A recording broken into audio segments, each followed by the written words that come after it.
بسم اللہ الرحمن الرحیم۔ السلام علیکم۔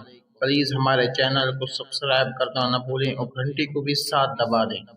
کیا آپ جانتے ہیں کہ سب سے پہلا انسانی قاتل، آتش پرست اور رقاص کون تھا؟ جب حضرت آدم علیہ السلام نے اپنے چھوٹے بیٹے حابیل کو اپنا جانشین منتخب کیا، ان کے بڑے بیٹے قابیل نے کہا، ابا جان کیوں آپ نے مجھے چھوڑ کر اسے منتخب کیا ہے؟ تو حضرت آدم علیہ السلام نے جواب دیا، خدا کا یہی حکم ہے۔ قابیل نے کہا، خدا کبھی بھی چھوٹے بھائی کو ترجیح دینے کا حکم نہیں دیتا۔ حضرت آدم علیہ السلام نے اس سے فرمایا، اگر تمہیں یقین نہیں ہے تو تم دونوں خدا کی بارگاہ میں قربانی پیش کرو، جس کی قربانی قبول ہوگی معلوم ہو جائے گا کہ خدا نے اس کو میری جانشینی کے لیے منتخب کیا ہے۔ ان دونوں نے اس بات کو قبول کیا۔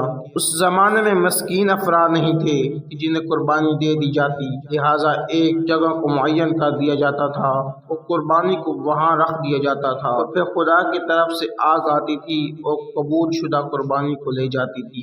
جب قربانی کا حکم آن پہنچا تو قابیل نے سوچا، خدا کو تو میری قربانی کی ضرورت نہیں ہے، لہٰذا بہتر یہ ہوگا کہ میں کم قیمت چیز کو قربان گاہ میں لے جاؤں۔ وہ چونکہ زراعت کرتا تھا، لہٰذا اس نے کیڑا لگی ہوئی گندموں کے ساتھ موجود مٹی بھر گھاس اٹھائی اور قربان گاہ میں رکھ دی۔ ادھر حابیل نے سوچا، اب جب کہ خدا نے قربانی کا حکم دیا تو میرے پاس خدا کا عنایت کردہ بہت مال ہے، تو بہتر یہ ہوگا کہ میں اپنے مال میں سے کوئی بہترین چیز قربان کروں۔ لہٰذا انہوں نے اپنے بھیڑوں میں سے ایک موٹی بھیڑ کو نکالا اور قربان گاہ میں جا کر رکھ دیا۔ خدا کی جانب سے آگ آئی اور بھیڑ کو لے گئی، گھاس پھوس اپنی جگہ پر پڑی رہ گئی۔ قابیل چونکہ ایک بے ادب اور فاسق جوان تھا، لہٰذا اپنے بھائی سے کہنے لگا، میں تجھے تباہ کر دوں گا۔ پھر اس نے شیطان کے بہکاوے میں آ کر حابیل کو قتل کر دیا اور اس کی لاش کو باپ کی نظروں سے پوشیدہ کر دیا۔